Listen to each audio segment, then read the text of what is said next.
आप देख रहे हैं कर्तव्य एवं निष्ठा का बयान, साहित्य और संस्कृति का बयान, समता की आवाज बयान टीवी। नमस्कार, मैं साक्षी गौतम और आप देख रहे हैं हिंदी बयान। Doctor S.K. गिरी वनस्पति एवं उद्यान विशेषज्ञ हैं। 38 वर्षों के अनुभव के साथ कहते हैं, प्रत्येक वनस्पति औषधि परिपूर्ण है। ये फूल पत्तियों के गुणों को कई सेमिनारों में अभिव्यक्त कर चुके हैं। जैम, जेली, अचार, मुरब्बा, जूस जैसे स्वास्थ्यवर्धकता के बारे में बयान के दर्शकों को बता रहे हैं। आइए सुनिए।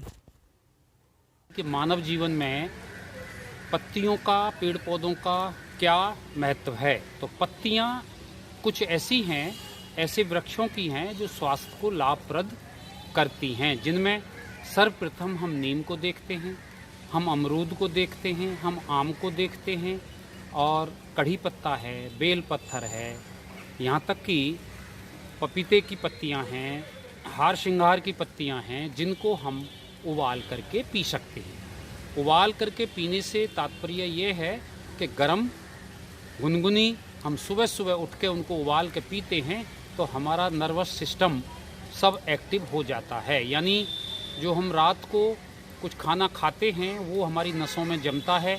यदि जमता है तो वो हमें सुबह पत्तियों को उबाल करके पीने से नसें खुल जाती हैं। हम जो हमने लिए हैं इन पत्तियों को उबाल के पिएंगे, लेकिन इनके तरीके अलग अलग भी हैं। जैसे आप मॉर्निंग वॉक पे जाते हैं तो आप कढ़ी के पत्ते अपने घर से ही लेके, यदि गार्डन में हैं तो बहुत अच्छा है, वहाँ से 4-5 पत्ते साफ करके पानी से धोएं या वैसे साफ करें, डस्ट ना हो, उनको आप चबा चबा करके घूमते भी रहें और खाते भी रहें।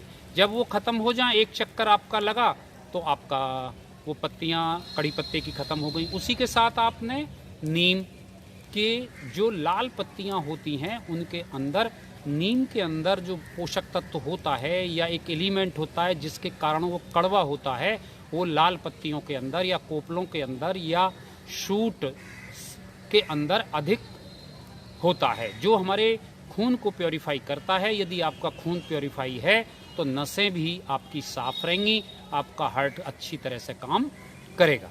ऐसी शिकायतें ये जब एज हमारी 40 से ऊपर जाती है, 50 से ऊपर जाती है, तब इंसान को, व्यक्तियों को महसूस होता है कि भाई क्या है।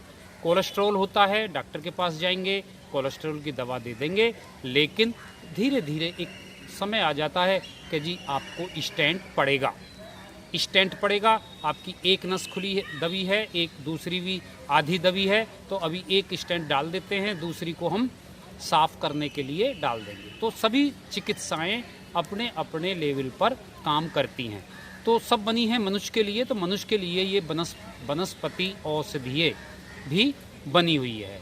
तो जैसे अभी हम उबालें क्या क्या, इनमें से कौन सी पत्तियां हैं जिनको उबाल करके हम पानी पी सकते हैं। सबसे पहले मैं थोड़ा सा आंवले के बारे में भी बताऊंगा। जो कच्चे बाजार में आंवले आते हैं या उसका पाउडर होता है, तो 1 गिलास गर्म पानी में यदि आपका चूर्ण है, पाउडर है आंवले का, तो 2 चम्मच डाल के उबाल के उसको आधा 1 गिलास पी सकते हैं सुबह सुबह, तो जिससे हमारा सारा सिस्टम, लेकिन ये कम से कम 3 महीने कार्य करना है, तभी आपके शरीर को एहसास होगा। क्योंकि सब ये आयुर्वेद की चीज़ें हैं। आयुर्वेद के साथ साथ आपको ये समझना पड़ेगा कि ये 90 दिन, मतलब 3 महीने 4 महीने से पहले आराम देखना मुश्किल है। लेकिन यदि हम भोजन के रूप में इनको हमेशा लेते हैं, जैसे हम भोजन को हम प्रतिदिन खाते हैं, ऐसे ही इनको भी प्रतिदिन आप खा सकते हैं।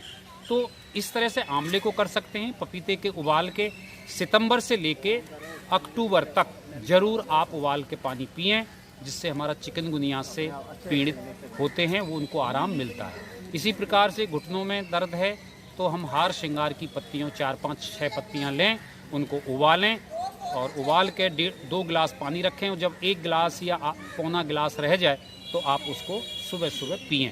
तो 2 हमने आपको बताए कि पपीते के पत्ते और हार श्रृंगार के पत्ते आप उबाल के पी सकते हैं। यानी कि पीपल का भी एक पत्ता ऐसा है जो कोलेस्ट्रॉल को रोकता है। पीपल के पत्तों को भी क्रश करके या उबाल के या इनका चूर्ण चटनी बना के आप गर्म पानी के साथ उबाल के इनको भी पी सकते हैं, जो हमारे स्वास्थ्य के लिए लाभकारी होगा। पौधों की पत्तियां ज़्यादातर आप देखते हैं हरी होती हैं, और ये हरी पत्तियां होने का कारण इनके अंदर क्लोरोफिल सबसे ज़्यादा होता है। क्लोरोफिल तक कुछ पौधों की पत्तियां लाल भी होती हैं, जो हमारे अलंकृत पौधे हैं जैसे कोलियस है, उसमें बहुत सारे रंग होते हैं। तो ये पिगमेंट एक प्लांट्स के अंदर तत्व होता है, जिसके कारण ये कलर चेंज होता है। सभी में जैसे पीपल है, बरगद है, जब ये इनकी मुलायम पत्तियां होती हैं तो इनके अंदर सुंदरता अधिक होती है। इन पत्तियों की भी कोपल को हम यदि उपयोग में लाते हैं तो हमारे लिए लाभदायक है। तकरीबन जिन पौधों को हम फलों के रूप में इस्तेमाल करते हैं, पशु पक्षी या व्यक्ति खाता है, उनकी हम पत्तियों को भी खा सकते हैं, उबाल के उनका रस निकालते हैं। वनस्पति जैसे आप समझते हैं कि ये ज़्यादातर आयुर्वेद जो विकसित है वो इन वनस्पति के कारण ही है, इन पौधों